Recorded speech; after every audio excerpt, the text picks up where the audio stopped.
luar biasa.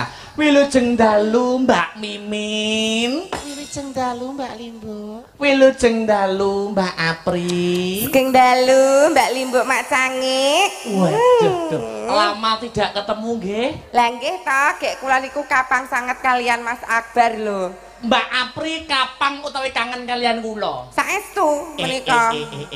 Kula nggih jane teng omah niku upami badhe bubuk niku glimpang-glimpung melumah murep kapan ya iso ketemu Mbak Apri.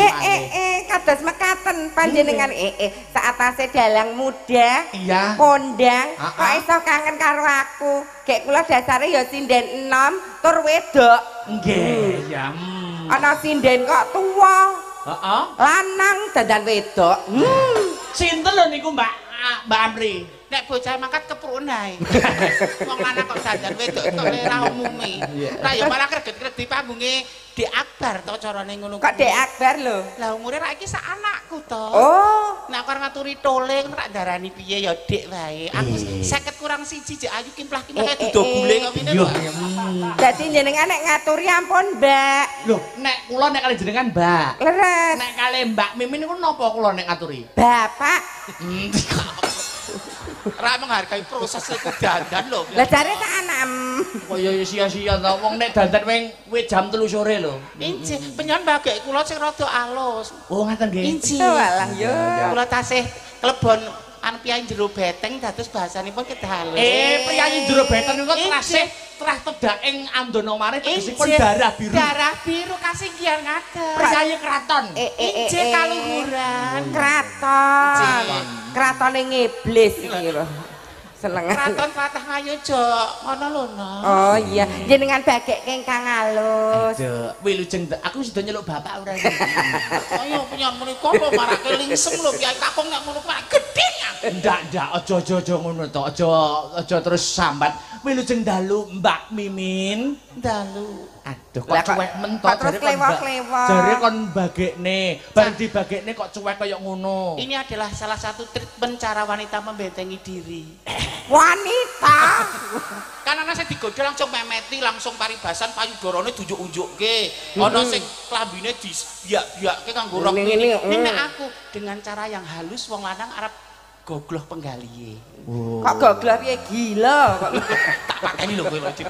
Mbak Apri. Nun, Seperti yang disebutkan Mbak Mimin tadi katanya wong wedok liya ana sing ngantek susune diunjuk-unjukne nggo narik kawigatene perhatian. Nek Mbak Mimin kan nggak mungkin. Mboten mungkin. Lah mergo nek diunjukne kaos kakine mlotrok njaba. kok kaos kaki to? Sakniki pun ganti. Lah ngapa lho? Ganti kanebo. Jadi nek keringetan langsung meresep dhewe.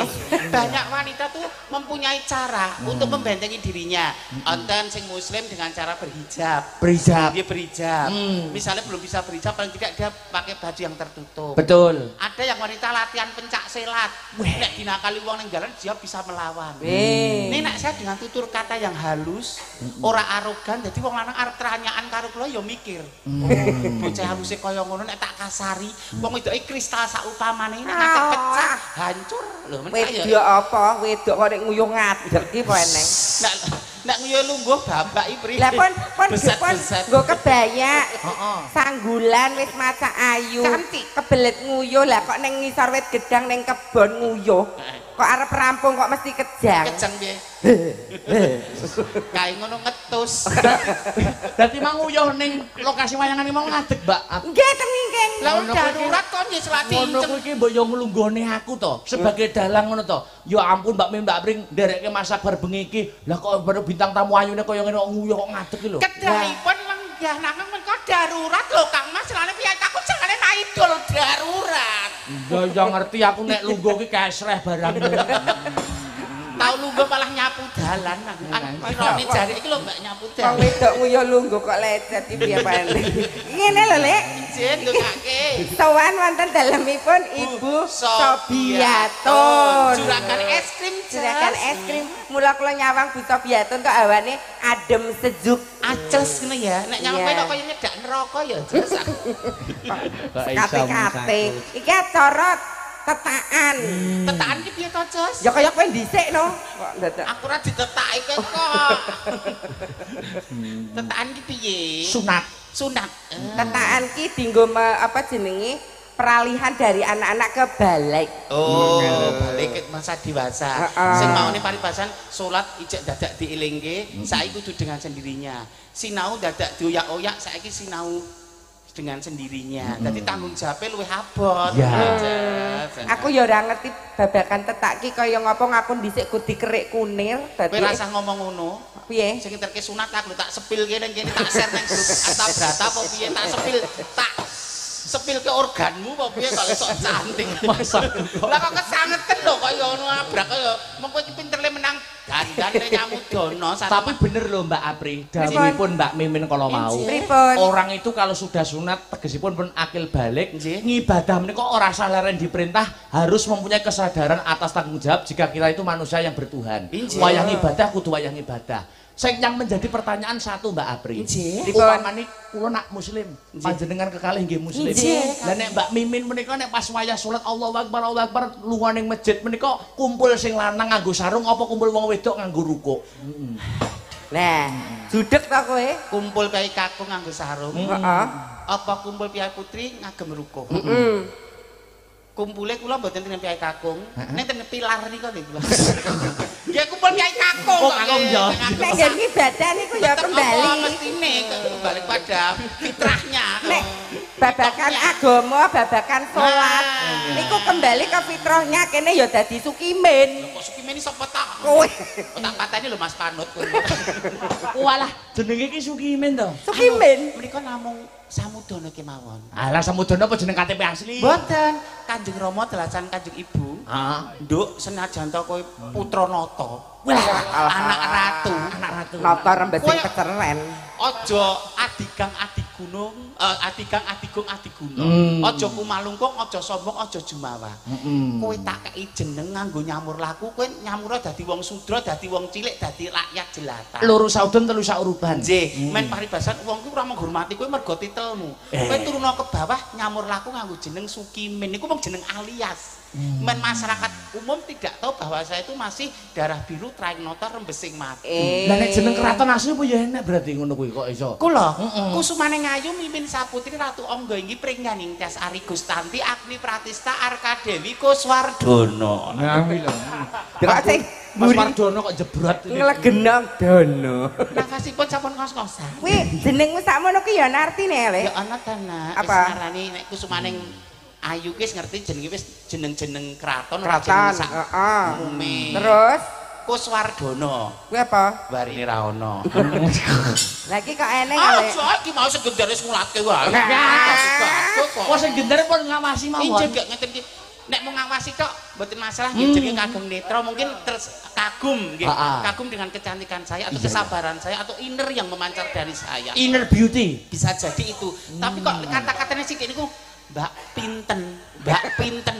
Mas aku sindan lho Mas itu begenggek. Hei, pinten ngetak nggih menghancurkan. Maksudnya pinten niku harga nominal ketika nyinden dadi. Lah mboten diwedarke ngoten sekarang eranya keterbukaan transparansi lho. Mbak Pinten aja nganti ngertiyane pinten ngono kuwi terus kok aku ya konotasinya negatif Om. kok kaya aku diremehke harkatku sebagai seorang wanita. Kowe nek pengen ngerti 20.000 jujul 2.000 nggonen parkir. Gila nih. Oh alah. Mata sembah. Derek ndedonga kagem Dik. Sapa Mak? Dik Selo Malindo. Ya, Dik Selo Malindo. Mugi-mugi dadosa putra ingkang soleh. Amin. Migunani tumrap bangsa negara tuwin agaminipun. Ibu Sobiatun kula dongaaken panjang yuswa sehat.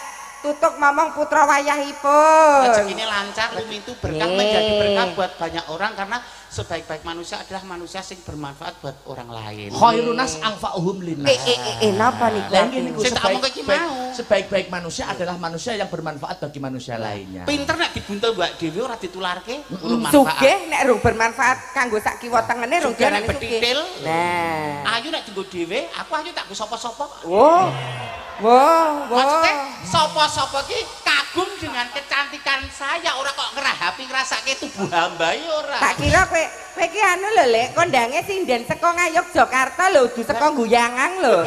Kok seneng. Guyangan apa ya obyek wisata to, Nok? Nggih, niku pakan manuk. Obyek wisata. Mbok diterke rono to, Mas? Lah Numangsaku. Penontonnya luar biasa malam hari. Nganjuk kok wis pun terbukti nek nganjuk niku. Nyun pirsa para pamirsa to, Jas. Apa? Nek saka kaduan menika cantik di Apri napa Mbak Mimin lah. Dadi kan men objektif gitu. Nek sing biji kok Mas Akbar soalnya Mas Akbar kesengsem karo aku terus ngapi-api aku mbamane. Ya sing tangan kesane Mas Akbar biar objektif. Oh, yang banyak saya biar objektif gitu ya. Penonton yang sisih sana dulu ya. Nggih. Sisih sana. Yang sana yang di hadapan sana antara Mbak Apri kali Mbak Mimin. Jawab dengan jujur, dulur-dulur Mbak Apri kali Mbak Mimin ayu pundi? Ruwakna. Mungkin dia punya dendam pribadi dengan saya yang tidak. Dibaleni pisan kas, kan objektif menika. Jawab kanthi jujur lan trawaca dan transparan. Dulur-dulur Jabon dan seluruh penggemar wayang. Mbak Apri kali Mbak Mimin ayu pundi? Jerengen kupingmu. Nek sing ngendika banter, ayu Apri piye kakung mau? Kae pengen seneng karo aku ning ra kelakon. Dadi dia sakit hati, wong sakit hati ki 1000 ukara. Ora kurangi panacat, jadi wong sakit hati kok. Njajal lek kono-kono kuwi lho, HP-ne ting serendel kuwi njajal nek kono Mbak Apri Mbak Mimin. Lho, iki njajal. Ketoke nek ngematne Mbak Mimin kok ketoke ada ketertarikan kuwi mbok menawa ayu panjenengan. Abang, ini bukan untuk kepentingan konten, bukan untuk kepentingan anu menika objektif. Kula kalian menungso Apri ayu sinten? Ayu kowe Apri. mula kowe iki ngrumangsana nek wis suwek. Suwek piye to? Tuwek. Lah nganti sumban ya ora suwek. Ora apa-apa Mbak Mimin, senajan penonton semene kae do ngarani Mbak Apri kabeh ning malam hari ini dalang akbar untuk waktunya untuk Mbak Mimin. Iya penyon wong lanang ndek ngene iki mesti karep ndek tujuan aku gak. Kok terus memeti kowe ngono lho. Mesti wong lanang nek ngalem bono ki ngerti to. Ada udang di balik batu ora ono wong lanang kok tulus mulus ki kangelan. Lah sing diajak apa? Ya wis kono jenenge kono priya diwasa aku Anita Klina dimangsa. Liar dimangsa iki. Kono war didahar bareng ora ngerti to jenenge. Liar dari model piye wong dalane buntu kok arep di. Mas Akbar ki yo nyen piyayi yo piyayi luhur atau piyayi budaya yo agamis. Ning kan demit iblis setan kuwi nggodha menungso 1000 dalan. Iblis. Nggih iblis menika digodha kepopuleran ora goyah. Amin. Digodha harta benda. Amin. Ora goyah. Ngerti to godane iki harta tahta. Wabrakan apa? Ku nek goyah terus kenggo barang. Iya, tapi tenan lho malam hari ini Jan beda dari kula pertama ketemu Mbak Mimin kali Mbak Apri teng Untak tuh nggih kampus nggih. Nggih. Lah niki ketemu kok Mbak Mimin kok rumangsaku beda dari yang kemarin-kemarin. Iso sumorot cahyane. Menika ingkang dipun westani mripat kocak ngondarandir menika ngeten niku. Nggih, kocak apa kira? Kira niku. Lajeng gulunipun ngolan-olan nggih ngeten niku. Niku pipine ya mbawang sebungkul niki. Matane miji timun. Boten no. Ora ya. Irunge mblarak semende. Bangkeane nawon. Bangkeane nawon kemis. Nawon das. Alise bak semut beriring. Janggute bak lebah menggantung. Dadi iki kebun binatang. Kewan kabeh. Kewan kabeh Nggih. Matur sembah nuwun nggih. Ngapunten menawi malah ngregeti pakliran panjenengan. Mboten, ngaten niki kok malah kula anti-anti kok kapan ya iso bergabung berkolaborasi dengan Astabrata lagi Mbak Mimin dan Mbak Apri. Namung timun wungkuk jaga imbuh kula mboten saged nyaosi penyiaran menapa-napa lho Mas Akbar. Iya, wis to sak ikhlasmu. Kula niku anggere memantau live streaming anggere pagelaran wayang dalang senior kok bintang tamune panjenengan. Ya ampun Mbak Apri mesti diluhur-luhur nih terus Mbak Mimin mesti diceblok-ceblok nih. Kula melu kelara-lara. Lara ya, Mak. Iya. Wedok kaya kula atine ringkih Mas Akbar. Ya, nggih. Kula butuh perlindungan, Iya. Mas. Dadi seniman iku kudu sing kuat mentale. Menghadapi segala medan. Semua orang underestimate karya kula. Semua orang memandang rendah karya kula. Dikira kula ki mung adol rupa, adol ayu tok. Monggo kula adol talenta. Kowe nggih, Mbak Apri. Pripun? Bareng nangis kula cedhaki kula rumangsa ngesakne kok abape mambu solar ya. Kowe iki nek anu mbok kumu-kumu sik ngono. Iki mergane kan ababku mambu to. Sok ning kono gandane ababku kaya gandane minyak kasturi. Mergo sregep poso sregep prihatin. Nggih. Mas Akbar ki kaya jagongan karo mbahne kakung ora. Apa slinting banget to pri aku ya urung banget pri. Rumangsatiku kok Sehat-sehat nggih Mas Akbar. Sehat-sehat nggih. Kalian panjenengan nggih bareng sarimbet kali Mbak Apri napa? Mboten kula mau nyawang mriku men buruh ki kok. Kula nggo mobil dhewe nggih karo kok. Padahal seragamnya padha jarike padha. Lah nukokke kula. Alah telek kok le seneng. Kok gurung tak nggo royal kula nggo ngapak mempatut diri. Oh iya ya, panjenengan doakan kula, jangan mendoakan yang sunat saja. Mbak Apri, Mbak Mimin, panjenengan doakan kula nggih. Kula kan masih jomblo to. Masih dereng kagungan garwa. Nggih. Umur sudah 25. Kira-kira menurut Mbak Apri dan Mbak Mimin itu wanita yang berkriteria yang seperti apa yang pantas mendampingi seorang Akbar Salam? Ayo, nek babakan pasuryan, ayo, sinden panjenengan ingkang gangsal ingkang sepuh kan menika ibu panjenengan paribasan wong tuane panjenengan. Nek sing limon ku ayu kabeh. Ayu kabeh. Ning ukurane orang menikah kan tidak soal cantik saja. Oh, Afrika cantik, ning galak. Oh, ning Mbak Pesek kae cantik ning ngentutan. Omone ngaten nggih lah. Wong nggih ta wong kan nggih menawa to. Yofi kakak yo ayu. Ayu ning atine resik peceren. Pomone ngaten. Lah pomone pamane ning aja nganti, ning aja nganti. Lah Mimin kae rapate ayu. Mimin kae rapate ayu. Ning kok nyenengke yo. Alah telek. Mimin kae ora cantik yo. Ning kok sabar yo. Mimin kae ora cantik. Ning kok iso dadi madrasah guru kanggo anak-anakku turunku besok. Generasi penerus. Oh, nek ngono ukurannya cinta tidak hanya soal cantik. Nanti kembali kepada iki karena menikah itu adalah ibadah terpanjang.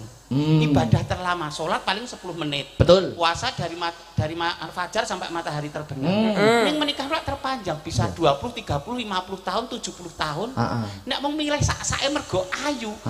Keblondrok ke seluruh penyan. Bang milih kados kula ngoten niki. Alah ora iso digunakake kok dipilih. Aku ya wedok lho, Bri. Nek wong kurep. Madaku kok. Alah kok nyerai ling orden ki ngapa ayo. Kok nyedaki pengibotku to? Jare meng aku kon milih kriteria yang seperti Mbak Mimin. Kok saiki kok nyedaki pengibot. Menika partner namung pepangguhan kemawon samudana. Kok aku cemburu piye? Kok aku cemburu piye? Cemburu niku tandhanipun tresna waton boten cemburu buta. Lho mbasan mbok ceraki klambine terus bledeh. Peteng. Iya nggih. Wah, pranyata kawibawan kaprabawane Mbak Mimin ini pacut jatuh jempol. Kok mbuh kok marek gede prihatine kula menika. Ngaten nggih. Saya tidak cantik, kulit saya juga tidak putih. Kalau yang lain berusaha untuk diputihkan. Suntik putih. Suntik putih kula mboten. Saya cinta Indonesia, kearifan lokal. Saya sedang mencanangkan kulit dengan berbatik. Kuwi ora berbatik, kuwi tilas koreng. Batik iki. Luar biasa. Luar biasa panjenengan wau bagi piyambak-piyambak nggih mriki nggih. Saiki jajal to, nek aku pancen napa niku kalih Mbak Mimin disarankan memilih wanita seperti panjenengan dengan karakter seperti panjenengan. Dalang Akbar itu ngerti dhewe kabeh seorang dalang. Nek iso duweni bojo sinden kuwi ya sing kemampuane luar biasa. Pani didu momo Mbak Apri karo Mbak Mimin. Garwa dalang kudune nek iso ya sinden sing mumpuni. Nah, nggih. Dipamerke. Umpama ada dua pilihan. Aku bingung ing antara di mana ya aku milih Mbak Apri dan Mbak Mimin kanthi tak rewangi surat istiqoroh. Aja ngantek karep paribasan beli kucing dalam karung. Betul. Ketoke sing apik. Lho. Iya. Kemampuane zong. Nah. Piye? Lah jadi dipamerke apa ditunawa pun monggo kemawon. Pamerno swaramu. Iya. Saiki adol kualitas, adol talenta, adol karya. Iya, Lek. Iya. Piye lek melengos lho ya ampun. Lho body language-nya lho. Sex appeal-nya. Body language susumu daya ngiwa kok. Body language. Lagi iki lho nek susu diseret. Dituwak. Iya to. Apa arep ngaturi apa? Anu menika jumbuh kalian situasi kula kalih Lekmin. Oh, apa itu? Podang kuning. Iya. Permanuan. Iya. Ke wanita Podang kuning. Bawa berdua nggih. Jadi sebelum aku memutuskan pilihan Mbak Apri atau Mbak Mimin. Ayo ya Jal. Aja ngantek ke seluruh milih jodoh kok. Iya. Ya Jal. Mbak Apri sih. Natyan wujud temong beksi. Wah, luar biasa. Sok cantik. Piye to? Senyumnya kok palsu ngono ki lho. Kan ono to senyum formalitas sama senyum tuntukan pekerjaan. Selamat siang Bapak ning cuman formalitas sama dari dalam itu beda. Tapi suaranya luar biasa loh. Wis termasuk luar biasa. Niki pasti berproses. Urung Mbak Yuling. Lagi ya jadi gantian po? Kersane mriku riyen. Wah, Mbok Pur. Nggih, no. Wah ya, Mbok Pur ngantek bar. Ya. Terus monggo. Betelineng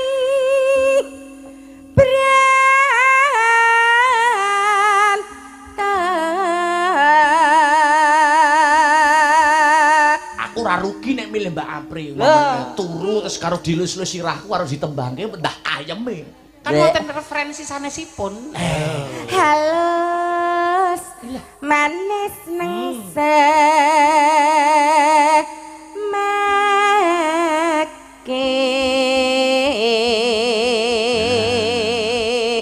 mangga Bu Iya nak bubruk tak antil dhewe lho. Iya, tak antil ya. kok metu lanang Ya jar iki suarane iki sing sesuai Tintingane karakter. Mas ra kisur. sindene rada budek Mas wis tuwa Tambah umur tuh banyak kenikmatan yang dikurangi. Betul. Matane wis nyawang ra permono, talingane lik rada suda lan sak piturute dadi ingatlah mudamu sebelum datang tuamu, ingatlah sehatmu sebelum datang sakitmu, ingatlah sempatmu sebelum datang sempitmu. Aja jumawa kowe. Resik to, tapi pandangan berkurang, kuping pendengaran Iya, berkurang. Tapi panjenengan nak bulanan masih aktif to? Lancar. Kula malah nek Mbak Pesek kula tangleti, Mbak jenengan nek datang bulan nek garap sari pinten ya paling anu seminggu pol-pole nek anu 10 dino. Aku kok petang sasi kok deres grejeh ora geleman. niku bulanane ora neng nggone kok pindah teng kuping kok ngono Malah kopok getih. Iya, terus Mbak Medalik. ayo sing hati-hati dipirsani Bu Sobiatun Iya, eling ngefan tenan nggih Bu. Cantik to Bu, asline kan ya TV cantik niki to Bu. Lanjut. hei. Iso jegok ki lho. kan jejak Dek Mas Akbar sing nunggu Kesengsem Mas Akbar iki. Dicepaki sing cantik-cantik meso mirsanine rene terus kok. Kaya ana anu gravitasi bumi lho tarik menarik ngono. bola apik-apikno iki kompetisi Perjalanan 3 jam mosok ning kene swara remuk ra ya kewirangan. iya Iya, Klaten Nganjuk, Nggih. berpamer suara basa Lah ugi. jek ra Iya. kewirangan lho mesake Bu Sobiatun ning bayar aku 20 yuton malah. Iya. kudu to Meneng. Kowe lho tak kei kesempatan. aku ngandani kowe lho Nek Le cara ngene iki bersaing ra sehat. Wis Mbak Apri Iya, jatah iya. mbok Mbak. Masa wenggangku. hau Orang itu punya aku karakteristik. nganu dhewe ora nganu kowe Orang kok itu punya karakteristik suara yang berbeda-beda. Kembal identik aja mesti beda. Sidik jari niki wong sak lambene beda. Suara kok kon padha. Nek gur suara apik mbok nyetel kaset. lah kowe apik ora suaramu Ya lumayan lah. Terus aja. Masa wenggangku.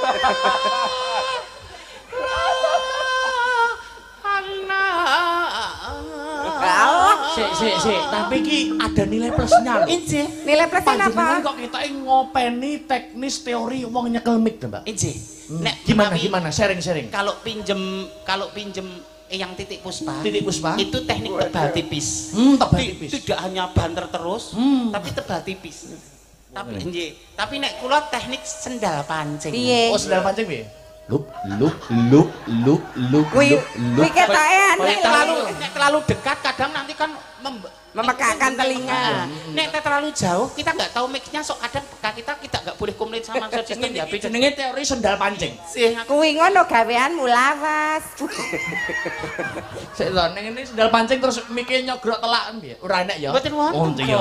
Teknik. ah masa Mas Akbar lho gak membayang aku terus kontrol traveling mik. lho Pikiranku ya terus merantau ning ndi lho. Iya, pikir anak merantau. Ayo. Iya.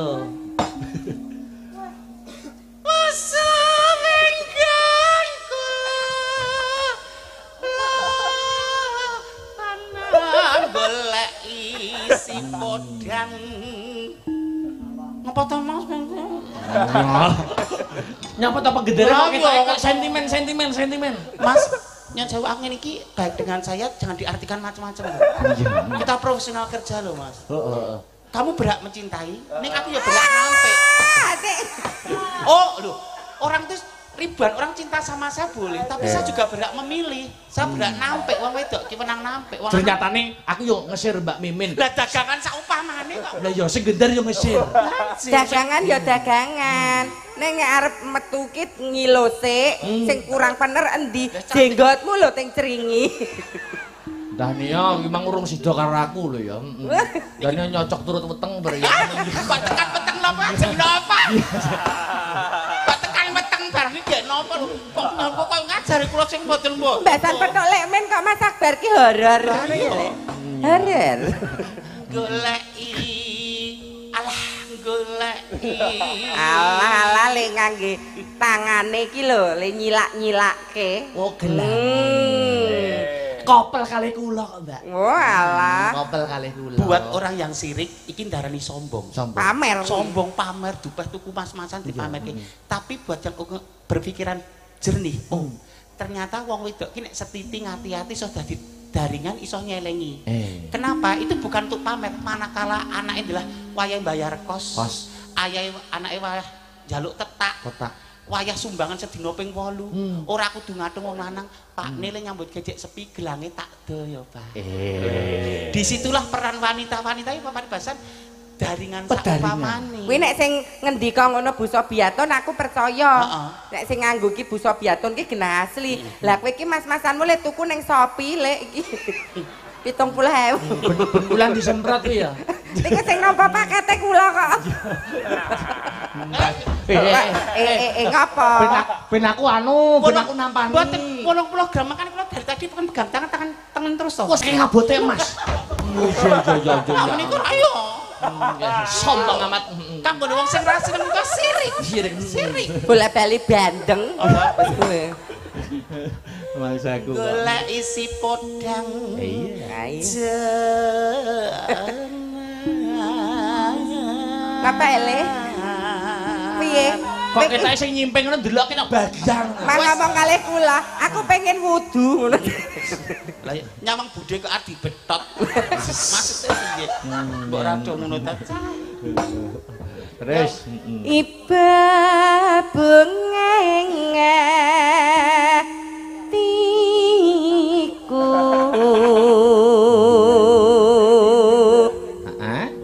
Nyanding bisa dadi tambah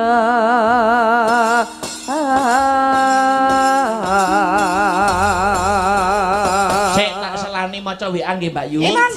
Assalamualaikum warahmatullahi wabarakatuh. Semangat Mas Akbar. Selalu antuk kaberkahan menawi dipun maringi nyuwun gubuk asmara kagem sedulur FMA matur suwun saking kula Bapak Lasiman wonten TKP. Bapak Lasiman wonten TKP. Gubuk asmara. Tukange las. Lasiman. Mesti WA terus dadi kanca-kanca nganti apal ngoten lho Mbak. Niku Pak Lasiman. Ugi wonten pamundutan lho. Napa niku? Mas Akbar kasuwun fragmen lho mengke. Lho, siap no. Fragmen napa? Ya kok pilih nomor dia cantik-cantik kae ta. Lho pengenku karo kowe kok. Mboten Kowe dadi roll on lho, Lek. Kok roll on kowe to? Sri panggung ngono to kok roll on. Aku kelek lho, Pri. Anu aku pengine dadi watu ae, Pri. Lah ngapa? Men duyui perjurit-perjurit. Gaji. Lah nek perang ten kalas darurat apa zaman perang dhisik ono kamar mandi ora ben dhewe prajurit-prajurit. Nggih. Lah nek sing nguyuhi bagus no kapakno, nek sing nguyuhi bangsa sing gampang ngono piye? Kletak. Ya, anu sik ya, podang Injih. podang kuning dulu Kuning, ya. kuning kon. Ya, monggo langsung buka celuk, monggo. Heeh. Iso awan ning omah wis ora krasan. Keluyuran hang goleki sing tak sayang. Muben-muben mitrangganku goleki ora krasa esuk awan nganti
yen kelakon nyanding selirane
ora krasan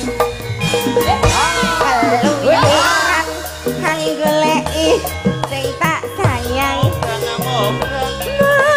mubeng miteran ganggung goleki ora kata esuk alangan iki wane yen nganti liya gak nyawa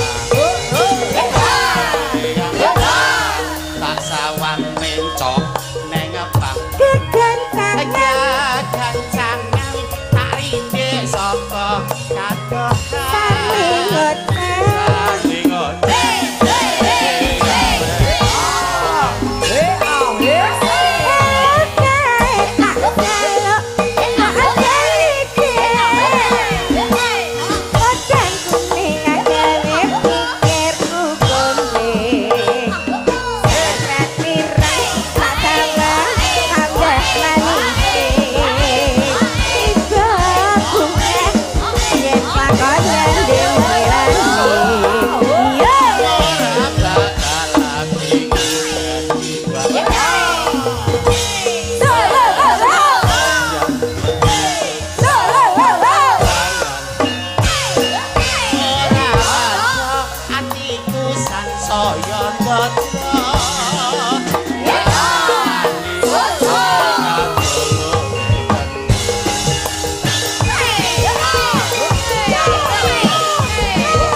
jane upama dipeksa kon nyuwara ya apik ya becik lho Mbak Mimin. Lah nggih to.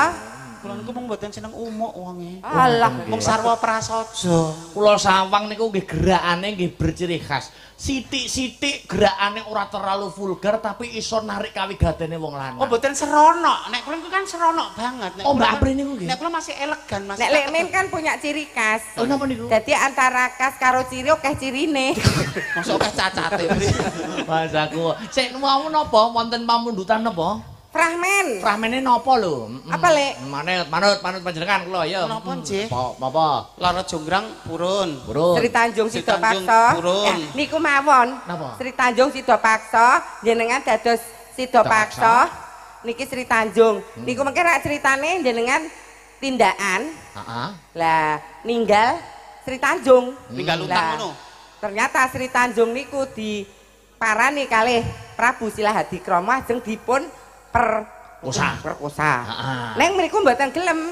Tapi jenengan kan napa jenenge? Cemburu buta.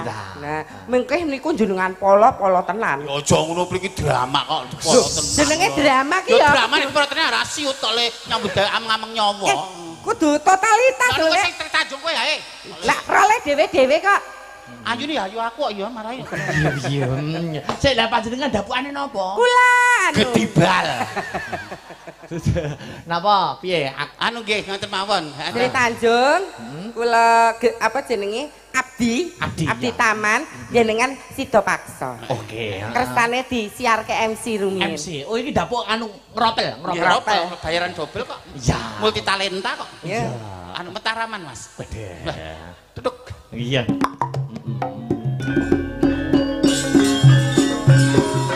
Oh.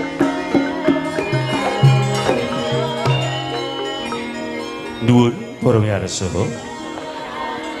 Wilujeng dalu, wilujeng pepanggihan kalian Prokadang Sriman Srimati Astabrata ingkang mijil saklatan Kitha Nganjuk ingkang dalu menika minangkani pamundhut sakunjanipun papangugati menawi inggih Ibu Sobiatun kepareng hambabar cariyos ketoprak dumadining Kitha Banyuwangi utawi Sri Tanjung Sida Paksa. Wondene paraga ingkang parang ayahe gati Ki Akbar Shah Alam dalu menika kapatah dados Patih Sida Paksa.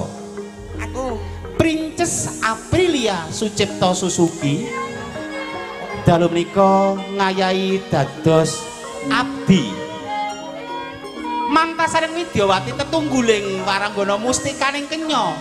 Artis Never Ending Beauty Kota Klaten Mimin Angga inggih dalu menika dados Sri Tanjung. Kados pundi godheng sandiwara ketoprak ing dalu menika sugeng midhangetaken. Piong-piong caketrek to piye? Gusti Putri panjenengan ingkang kula tresnani. Piye piye kula wentah panjenengan awet rumiyin. Kula tansah tresna kalian panjenengan. Kula wastani kok jenengan kados sedih niku wonten apa to Gusti? Biyong abdiku kinasih. Sinasa sliramu kuwi bocah Jawa Karang Pradesan. Wis suwi tok nang kepatihan kene wis sawetara wektu nanging sliramu ora aku kaya dene pembantu utawa abdi nang karepku kaya dene keluarga pribadi biyong mula dikrasan-krasan ing Taman Sari Kepatihan. Kraos ngaten wong kalih panjenengan jenengan nggih gemati kalian kula. Ning ngerti kaya kang sliramu kandhakake mau. Yen atiku lagi sedih biyong. Wonten apa lho? Sapa to wong wadon sing tinggal bojone pitung candra suwene. Rasane kaya pulih pramene rasane kaya gatel meneh biyong. Mbok nggih ditumbaske seleb nek jenenge gatel rasane ngatiku Kang Mas Patih Sida Paksa ngupati tumbaling negara ingkang awujud emas pitung plengkong gumbala telung gelung kuwi mau lho biyong muga-muga melu ndedonga. Kula dongaaken mugi-mugi Gusti Kakung napa jenenge etuk gawe ngene nggih. Tenan lumayan ndedonga lho biyong. Nggih ngoten. Nek Gustimu etuk gawe ateges sliramu melu ngemumukti wibawa kepatihan kene. Panjenengan ugi ndedonga mugi-mugi Gusti Kakung Siladi Krama enggal kondur. Prenjake kok gancer temen to kajaja garwaku kondur biyong. Lho, menika kledang saking katebian. Menika garwa kinasih Kang Mas Patih Sida Paksa kondur Kang Mas.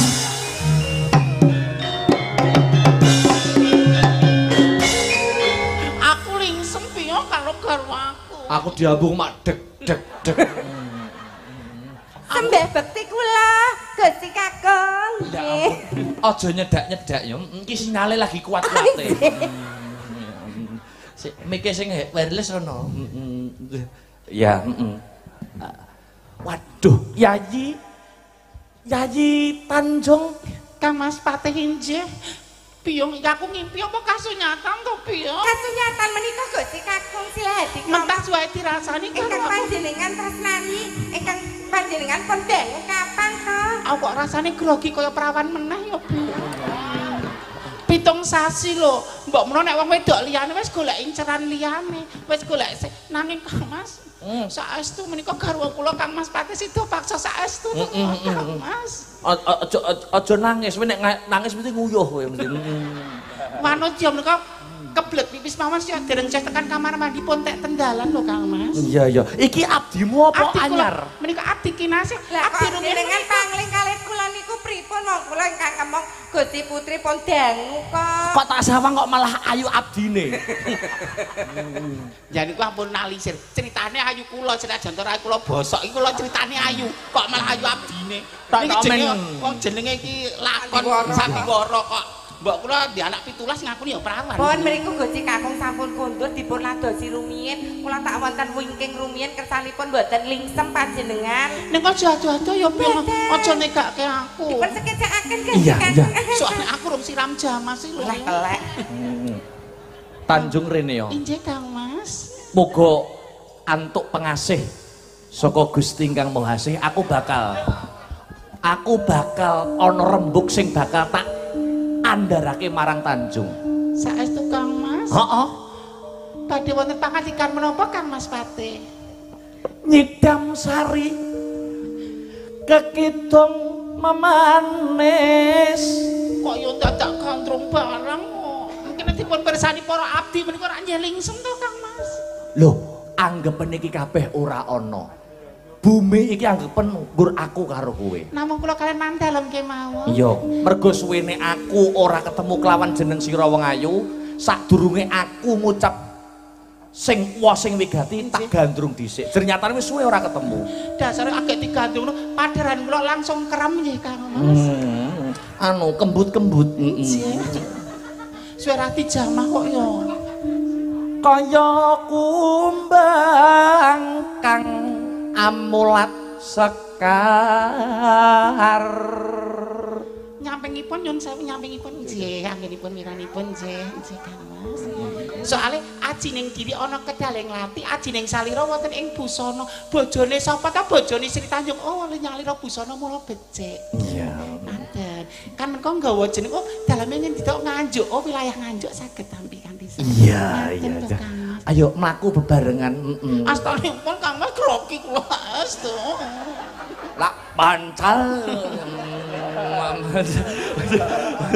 Ning mboten wonten juru taman lan mboten juru pangisepan mboten wonten taman iki. Juru pangisepan apa? Telek sandi menika mboten wonten. Oh mboten wonten kok juru pangisepan kowe apa jeneng tak isep bun-bunamu. Kepengen ngisep madune. Apa sliramu isih duwe madu? Tasih Kang Mas. Kang Mas Patih Sida Paksa. Mbok pilih ing jagat menika mboten wonten manungsa ingkang bonggong lan mokok manahipun kejawi namung kula. Awet kula menika saged sesandingan kalian panjenengan Kang Mas Patih. Ayem yo nanti aku. Inggih saklumeng bumi sak kurping langit menika Kang Mas. Sik to. Anu kukumu rong kok kethoki to. Menawa. Wis tekan iki mang bawane. Mbrengeng swara rom. Yayah manten kang lagya karon sih dansa. Wes. Kalian kula peteki nggih Kang Mas. Mesti saya kok ya saking ketebian. Sik to, kowe bareng nyekeli aku jarikmu kayane sing jengat. Saking sampun mboten saged napa jenenge hardane kanapson kula menika lho 7 sasi lho coba nek liyane ra ya golek kono-kono. Iya, Biong aja ngadeng-ngadeng lho Biong. Nggih. Cepakno tisu Biong. Lho, enggak apa. Keringet menika lho. Wong biasane nggo sarung kok. Deni Ramamat Prana marang Kusumayu. Kleru Biong kudu iki tisune. Lah terus kok tisu magic iki garwaku. Sehat kok. Lha tisu kula pra iki lho Biong. tisu menika sanes kagem Gusti Kakung. Tisu magic ta kagem jenengan. Sedalutan bisa nendra renggang kula kinepyur pulut sayakti. Ngimpi apa aku garwa sing tak tresnani banget. Nyidam sarining tresna. Sak sampun penyanggung rung kula. Lajeng pangandikan menapa ingkang panjenengan ketika wigatos kala wau Kang Mas Patih. Kabar kang sumebar pawarta kang wis warata kiblat 4-5 pancer Kasinggihan.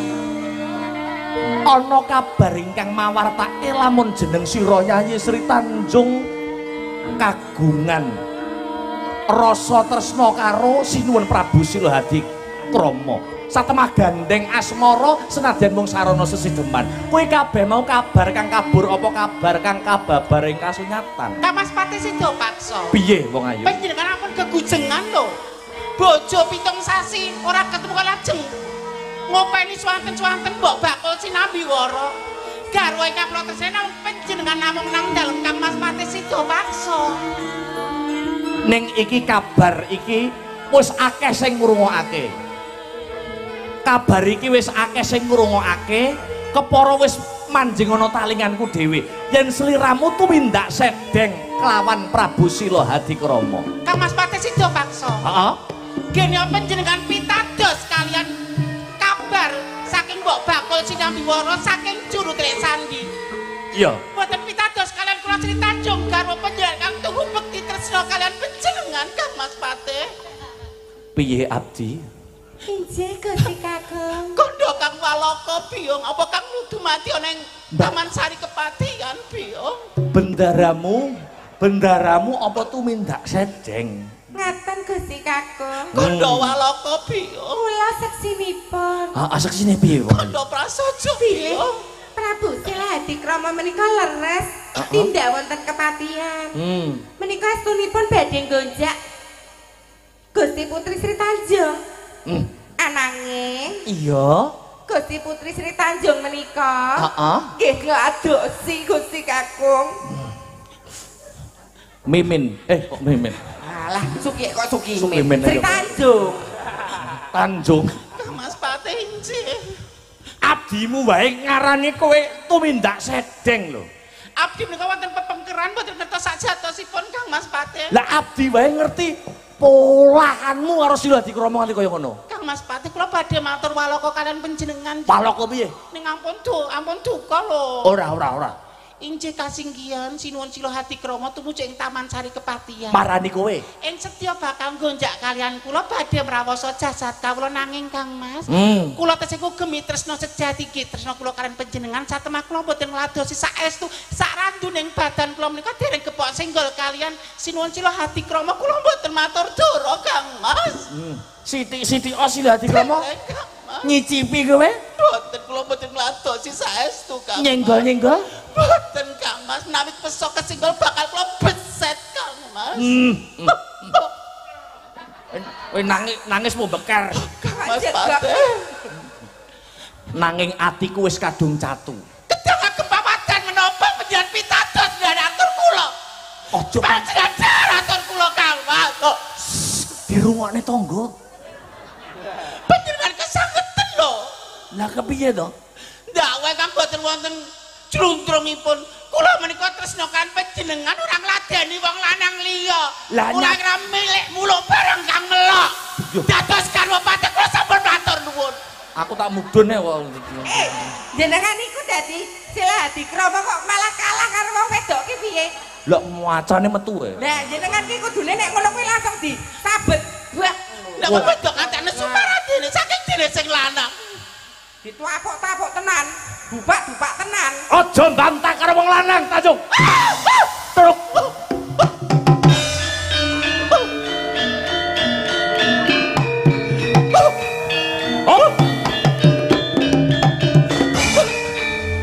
Kang Mas Pati Sida paksa. Ana tetembungan sedumuk bathuk senyari bumi. Wong wedok sapa wani ndumuk bathuke wong wedok sing dadi garwane nyawa totone nyatane. Kowe wong wedok sing kendho kembenmu, wedok lelemeran. Apa Sri Tanjung apa duwe ayan? Menawi panjenengan sampun boten tresna kalian Sri Tanjung kula dados boten dados menapa. Saestu kula boten dados menapa. Kawangsulaken dumateng tiyang sepuh kula nanging Kang Mas. Menawi panjenengan dakwa kula tumindak sedeng mrucut pinjungipun lemer ngadosi prasanes kula boten tarimah Kang Mas. Monggo. Hukuming negara wis ngandharake sapa wong wadon kang gandeng karo wong liya sing dudu bojone nyawa kudu diilangi. Kapejana kula rila Kang Mas. Menawi dados menika mongko king penggalih panjenengan nanging kula saestu boten tumindak sedeng. Kula nggadahi atur. Menawi pusaka menika tumawa wonten badan kula. Lajeng badan kula kedalaken rah. Menawi getih menika gondo bacen, gondo batang ateges Sri Tanjung ladosi wong lanang liya tumindak lemer. Nanging Kang Mas, menawi getih menika gondo arum, gondo wangi. Ateges kula wanodya ingkang tasih suci ngugemi tresna kula kaliyan panjenengan Kang Mas Patih. Apa kowe wis samapta ing gati sawega ing diri nampa pusakaku? Sanes pusaka ingkang menika Kang Mas. Sanes pusaka ingkang menika takut. Pusaka sanesipun. Nek getihmu banger kowe luput. Nek getihmu wangi kowe bener. Kula tasih suci lan ngugemi tresna sejati kula kaliyan panjenengan monggo kapejangna kula niku. Lati pakarti kudu nyawiji. Yen iya ya iya yen ora ya ora. Tampanana pusakaku mati tenan.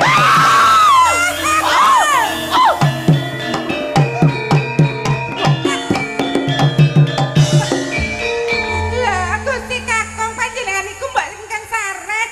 Gusti Putri pejah. Sik. Sik. Ikine sik urip. Walah ki mau tak kira gembol HP. Mati kok. Makan. Maksudnya posone aja ngene to, Pri. Gusti Kakung. Piye biungban. Gusti Putri sampun pejah. Heeh. Ananging saderengipun kapejahi dening panjenengan kala wau. Heeh. Oh, kok yo melok nangis lho. Apa? Menika Gusti Putri gadah piweling. Heeh. Piye piwelinge piye? Menawi rehipun getihipun menika nggondo wangi. Menika ateges Gusti Putri menika dereng tumindak sanes kalian priya sanesipun. Heeh. Menawi reh utawi getih menika kok gandanipun bacen menika teges Gusti Putri tumindak sedeng kalian priya sanes Gusti Kakung. Mbok cobi menika iki getih entek tak jupuk getih. Getih teng mriki. Wo ning kene. Aku arep ngambu malah rasa-rasen. Loh, Pripun Gusti? wangi. Aku sing luput, kowe sing bener, kowe ora sedeng. Dipeluk lho. Loh. Getih wangi biung ban. Menika teges Gusti Putri mboten tumindak sedeng to. Ora. Nggih, panjenengan rungkit to Gusti Kakung. Hah? Dirangkul. Mati? Nggih, diuripke meleh. Apa jek iso urip? Pun terapi kok nggih. Tangi. Ya digoleke apa di ilmu sambung umur ngoten men kula durung wayahe mati ngoten. Tak uripke ngoten sik kok mantangi tok kaya padak pitik gering. Bojo lho bendina dikeloni kok tangi. Iya, bendina dikeloni jare. Istrimu adalah ladang pahalamu. Mbok kaya kalingan nek dolak-alik kae piye. Istrimu adalah ladang pahalamu. Iki ladange lemahe jembrot tok. Ayo tangi. Weh. Wah. Kang Mas Patih.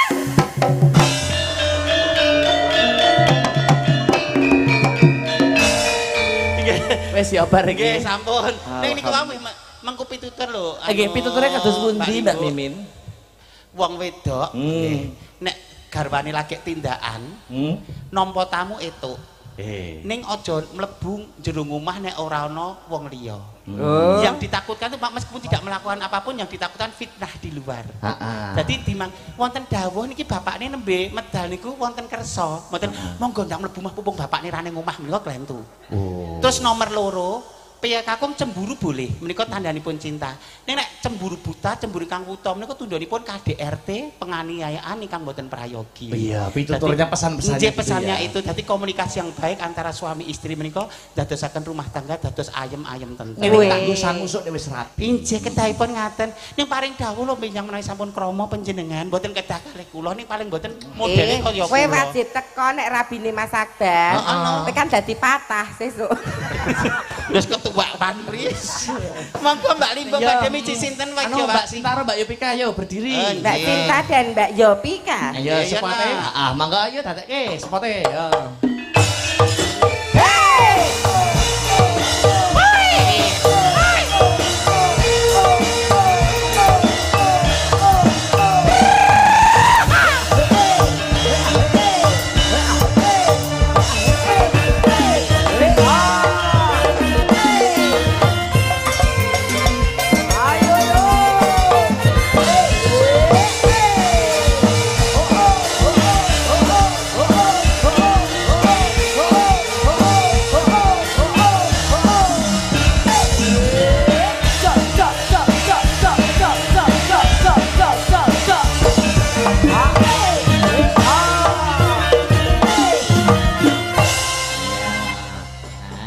luar biasa. Selamat malam Mbak Sinta, Nduk Sinta. Nggih, sugeng dalu. Siapa? Jovika. Aja om lho, kepruk kowe ngomong. Pakde. Ya pemeseket iya diundang Pak Des ra apa-apa. Ayune Mbak Mimin ini jenenge 11 12 karo Mbak Yok lho. Lah nggih. Ndek wingi nggih story foto. Sapa? Mbak Mimin. Terus captionnya tulisane Jovika Astabratang. Mbak Men aku anggere foto mesti jenengku tuh jenengku ngono. Sapa wis cinda-cinda sing ayu tak jenengke tak nggo story walaupun wong ora ndek nomorku nih tetep tak story terus. Oh ngono ya. Nggih, menika nggo motivasi aku harus cantik. Dandanku kita itu sekarang tidak hanya suara saja ning visualnya ya penting. Apane wong didelok wis beda lho. Saka pawakan karo Jovika ya wis beda. Saka Sinta ya wis beda. Saka swara ya beda. Coba muni endok ngono. Endok. Sinta. Endok. Kae? Ndok. Lho, beda ta? Andane gur sak endoke beda. Lah mergo kono duwe kok. Gubuk asmara permintaan dari Pak Tasingman. Ya. Iya. Langsung apa bawa? Bawa Siti lan pocong to. Bawane ning Siti nggih. Dibawani. Ya dibuka sinten? Sinta. Sinta. Iya, Nak.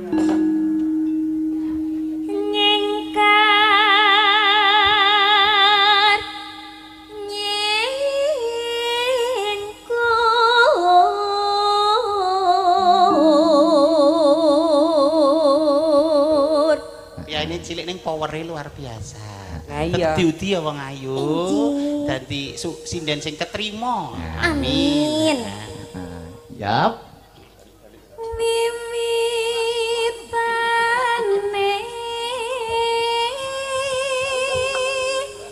nyingkar nyingku.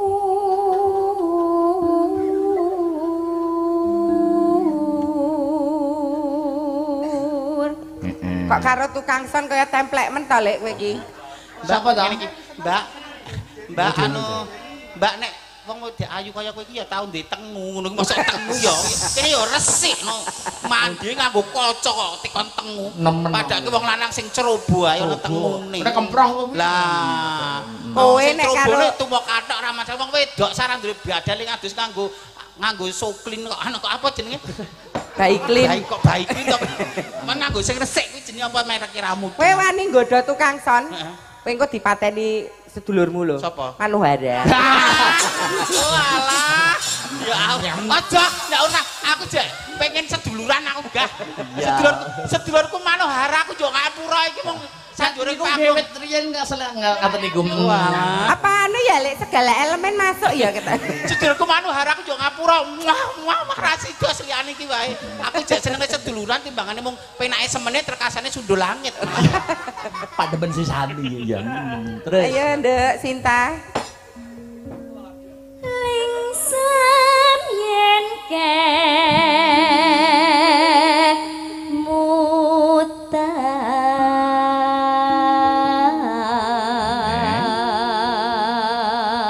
Yap. Lelampahan. Kowe ngaske Jovika ngono banget ta lek. Napa? Muka ayo Vika kok iso berkilo nek aku ditempleki wedak wis ra gelem nemplek kok. Maksudnya apa ngono lho rasane kan aku Lah Jovika iku pupuran esa putih ayu. Lah kowe pupuran kok klawu iki. Lah ya makane aku apa wedake iki liyan nganggo pon aku nganggo kliwon aku. Kok beda dhewe. Oh alah. Wedak pasaran. Pupure demit. Ya. Lelampahan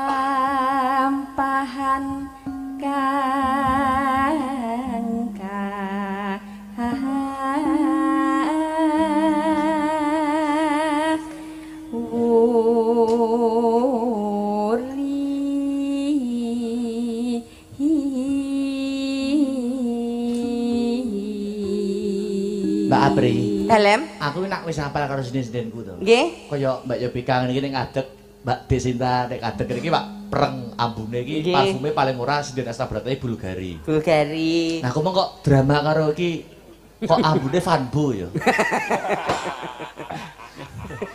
Ngopo ora minyak nyong-nyong sisan. Banget. Ya. Bareng yo. Bareng. Anu, heeh, terus nangan yo. Wes do ngrecah lho kowe. Lah bareng iki bareng wong papat to bareng piye loro mang jeneng genake sisan. bareng piyai papat napa piyai kalih menika? Ya berempat. Oh, berempat. Iki nak anak didikmu kabeh to. Lajeng kudu memberikan eksempel contoh yang baik. Bocah niki nek tak culke ra tekan gone. Betul. Ya. Jawab, mateni banci tuwa hukumane pirang tahun? Yuk. 1 1 2 3 4. Ya. Tresno. Sapa omong sing belajar? Sukimin. Berarti mong bedane nafas kurang landung sithik. Oh iya. Wis kowe wong loro wong ayu gagen. Oh iya, wong loro ya. 1 2 3 4 ya, yuk. Tresno tulus nadyan ringku buk has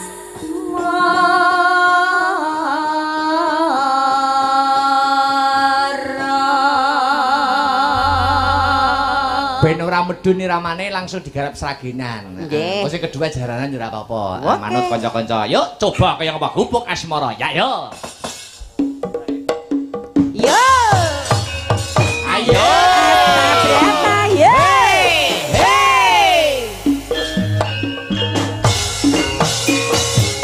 Iya, iya, iya, iya, iya, iya, iya, iya. Iya, iya, iya, iya, iya, iya, iya, iya.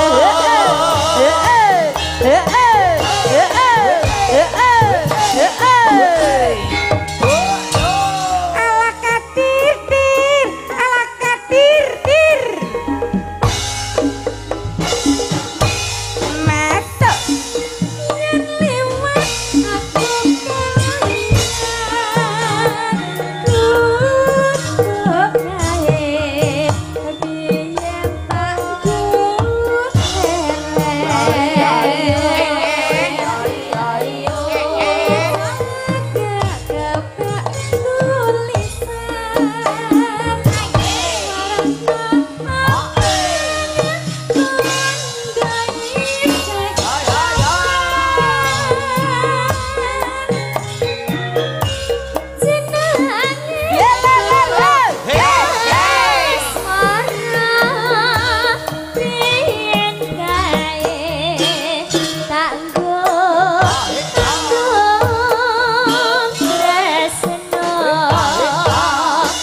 Ya.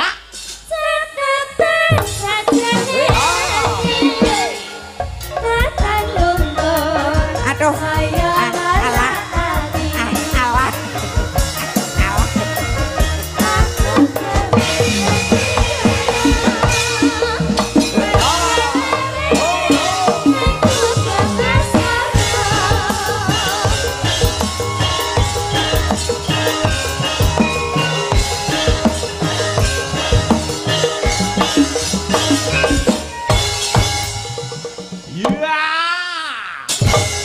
Matur nuwun.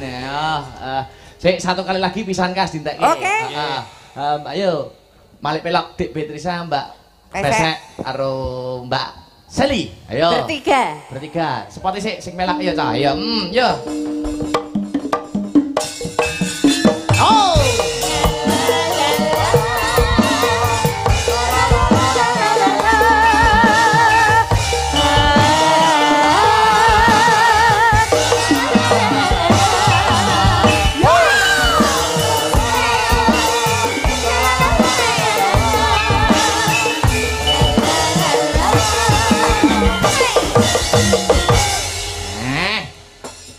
Patricia, Mbak Pesek karo Mbak Patricia. Mbak Pesek. Sing siji sapa? Mbak Seli. Seli lho. Sinden iki jeneng apik-apik lho. Seli Patricia Pesek. Sinden kok jenenge Sukimin. Jenenge dhewe kok jenenge abang kok protes. Ya maksudnya sing rada anu peni sithik lho. Nek kaya Patricia manggile terus piye? Bupet. Aja kaya bupet shop lho, bupet. Bupet. Nek iki bupes. Bupese iki. Iki Busel. Nek kowe Buseli aku. Nek kowe busuk. Kok busuk kowe to? Busuk Kimin. Ya Bukiking.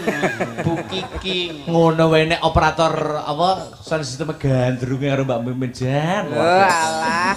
Wis pindah kene, kembangane dadi Uruhara kowe engko malah. Aku anggere joget ning kene kok bokapku tekan Ngawi. Lah nggih. Kula niku wau nggih gumun lho, Mbak. Pripun Nduk Sali? Kok Mbak Mimin kali Mbak Apri niku lek joget kok mentul-mentul ngoten niku ya napa carane? Soale ana pire kene, Mbak. Sing ngobahke ora bokonge. Ngapane? Ando. Lho, bokongmu apa? Lho, bokong suarane. Munine buk Mas Dalang, saestu. Ngedan. Bapak-bapaknya aja terpesona karo model-model ngeten iki palsu kabeh. Dadi yang paling cantik adalah pasangan jenengan kang wonten dalem. Mula bapak-bapak ki nek nyawang wong wedok ki aja saka rupa, aja saka body. Lah iya, ngerti. Sing napa niku? Lah kok rupane ayu, bodine apik dibuka isine padha. Malah kaya bedol pohong. Glondeng. Walah. Lah iya, malah Anu ya, sing kur tombo kangen wae nggo penutup. Tambah kangen. Iki sinden berbobot kabeh. Mbak Pesek selamat ya atas gelar S2-nya. Iya, Magister Seni. Magister Seni. Ya Allah, luar biasa loh calon apa jenenge? Aku ya sarjana. Sarjana napa lho? Kula rumiyin SH. Sarjana hukum. Sobo hotel. 12 tahun aku kerja di sana di hotel. Ya saya kan hotel itu kan bergerak di hospitality industry, ramah tamahan. Terus mobile, terus pernah di reception, pernah di marketing, pernah di mana-mana. Terus ketemunya kok dijak gelungan karo Apri ku to make. Dadi aku gelungan. Oh ya gelem ya kok. Oh lah iya. Yo, dadek iki. Nggo penutup tombo kangen coba kaya apa ya. Yo, asal bata yo. Sudah.